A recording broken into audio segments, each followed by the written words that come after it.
Kak, kan aku tadi lagi nyari kan kasus-kasus untuk buat kita ini. Terus aku ketemu kasus-kasus pembunuhan Indonesia itu banyak banget tau kayak cuma dulu tuh, nah gue ya kan masih ada banyak banget loh. Kamu tahu nggak yang kasus pembunuhan Jessica Wongso itu? Jessica Wongso? Iya. Yang mana? Wait, coba aku cari. Coba kamu cari. Oh, ini. Ini. Iya, iya, yang itu. Oh, aku ada denger, kamu sama nggak tahu cerita ini sih? Jangan. Kamu tau nggak cerita Jessica Wongso ini? Oh, yang kopi itu ya? Iya, iya. Oh, tahu namanya Jessica Wongso. Nah, Jessica Wongso, namanya tuh familiar banget gak sih? Lagian, siapa yang nggak tahu sama Jessica Wongso? Atau sama kasus yang pernah terjadi sama Jessica Wongso? Nah, jadi kasus yang dialami oleh Jessica Wongso ini adalah kopi cyanida. Nah, jadi intinya itu ada satu sahabat yang meracuni sahabatnya sendiri. Ini termasuk pelanggaran HAM yang berat, yaitu hak asasi manusia. Nah, yaitu kopi cyanida. Kenapa kami milih topik ini untuk dibahas? Karena menurut kami topik ini itu sangat penuh misteri dan sangat menarik juga untuk kita terus gali. Nah, kita langsung lanjut ke kronologi kasusnya ya. Jadi, pada tanggal 6 bulan Januari tahun 2016, ada Jessica dan ketiga temannya, yaitu ketiga sahabatnya yang bernama Hani, Mirna, dan Vera. Mereka mau berjanjian berkumpul di Cafe Oliver.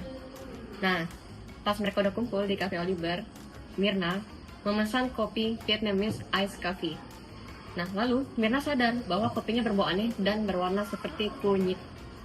Lalu, setelah Mirna meminum kopi tersebut, ia mulai kejang-kejang dan tampak sekarat. Nah, jadi lalu Mirna kemudian dibawa oleh suaminya ke rumah sakit Abdi Waluyo, di mana dia lalu kemudian dipanggil oleh Tuhan. Lalu 3 hari kemudian dari itu, polisi melakukan autopsi dan menemukan zat-zat beracun di dalam tubuh Mirna. Setelah penyelidikan selesai, Jessica dituduh bersalah atas pembunuhan terencana terhadap Mirna dan mendapatkan 20 tahun di penjara. Lalu, pada Oktober 2023, Netflix mengeluarkan dokumenter Ice Cold yang berjudul Murder, Coffee, and Jessica Wongso, yang membuka kembali tentang kasus ini dan memunculkan pertanyaan-pertanyaan yang dapat membuka kasus ini kembali. Lalu, setelah 8 tahun di penjara, Jessica Wongso dibebaskan kembali pada tanggal 18 Agustus tahun 2024. Kebebasan diperoleh dari remisi lebih dari 5 tahun yang diberi atas dasar berlakuan baik selama di lapas Pondok Bambu. Nah, sekarang kita lanjut ke nilai Pancasila yang dilanggar serta hak dan kewajiban untuk manusia. Nah, yang pertama itu adalah sila pertama. Ada ketuhanan yang Maha Esa.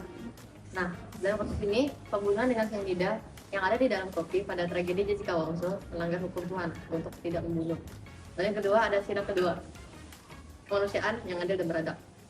Nah, Jessica Wongso ini nggak dapat hak suara dan tidak mendapatkan hak untuk membela dirinya, tetapi orang-orang bahkan lebih menekan dia terus menerus. Lalu yang ketiga itu adalah sila keempat, kerakyatan yang dipimpin oleh hikmat kebijaksanaan dalam pemusyawaratan perwakilan. Nah, Jessica Wongso ini tidak dapat memberikan pembelaan atas dirinya sendiri. Orang-orang yang membuat spekulasi berdasarkan pendapat mereka sendiri dan menolak untuk mendengarkan pembelaannya. Sampai sekarang pun kasus tragedi Jessica Wongso ini masih terus menerus dan masih dibilang cukup viral. Nah, sekarang kita lanjut ke penanganan kasus. Nah, yang pertama itu adalah tahap penyelidikan. Tempat kejadian di Cafe Oliver, orang yang ada di tempat tersebut ada Jessica, Hani, dan pegawai Oliver. Nah, barang bukti-bukti yang ditemukan seperti gelas sisa kopi yang terdapat kandungan cyanida, rekaman CCTV, dan keterangan dari pegawai kafenya. Terus yang kedua ada persidangan perdana dan saksi. Nah, sidang ini dilakukan di Pengadilan Negeri PN di Jakarta Pusat. Pada sidang ini dihadiri oleh seluruh pegawai Cafe Oliver, termasuk keluarga Mirna. Pakar hukum pidana Edward mengatakan bahwa dalam pasal 340 KUHP tentang pembunuhan berencana, Jessica pun melakukan pembelaan diri yang mengaku bahwa ia tidak sama sekali menyentuh gelas tersebut atau menuangkan cyanida ke dalam kopi sahabatnya. Nah, yang ketiga ada keputusan hakim pada tanggal 27 Oktober 2016. Para hakim memutuskan bahwa Jessica Wongso terbukti bersalah dalam kasus pembunuhan sahabatnya dengan cyanida ini.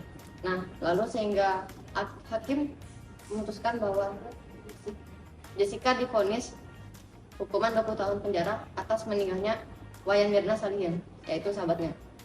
Lalu yang terakhir ada penyelidikan ulang. Pada tanggal 18 Agustus 2024, setelah Jessica Wongso dipenjara selama 8 tahun 1 bulan, ia dibebaskan karena ia tidak terbukti salah. Lalu polisi terus mencari bukti atas kopi cyanida ini, tetapi sampai sekarang polisi belum menemukan bukti yang jelas dari kasus ini. Nah, kita lanjut ke penutup, yaitu nilai Alkitabiah. Nah, dari kasus ini dapat kita simpulkan bahwa dari Alkitabiah melalui firman Tuhan. Nah, pada film ini yang berisi pembicaraan orang-orang yang ada di dalam kasus itu, ada Ayah Mirna. Terlihat bahwa Ayah Mirna belum mengampuni Jessica Wongso dan terus menyalahkan Jessica Wongso. Dapat disimpulkan bahwa Ayah Mirna belum memiliki hati yang ramah, penuh kasih, mesra, dan belum saling mengampuni. Bahwa semua orang ini adalah manusia yang berdosa dan pastinya ada kekurangan dan kelebihan masing-masing. Tetapi Tuhan Yesus tidak pernah mengajarkan kita untuk menyalahkan orang lain. Dan tanpa kita sadari bahwa jika kita telah menyalahkan orang lain tanpa bukti yang pasti, itu sudah berarti kita tidak mempedulikan ciptaan Tuhan Yesus. Nah, pada kasus ini Jessica Wongso adalah korban tuduhan dari orang-orang yang belum memiliki bukti yang pasti, dan Jessica Wongso tidak melawan. Pada Efesus 4 ayat 32 berisi tentang seperti ini katanya, tetapi hendaklah kamu ramah seorang terhadap yang lain, penuh kasih mesra dan saling mengampuni, sebagaimana Allah Tuhan Kristus telah mengampuni kamu. Sudah jelas ya pada ayat Alkitab tersebut bahwa Tuhan Yesus menyatakan kepada kita sebagai manusia yang berdosa untuk tetap memiliki hati yang ramah, penuh kasih mesra, rendah hati, dan juga saling mengampuni, sebagaimana Allah dalam Kristus di dalam kita telah mengampuni kita semua yang sudah berdosa.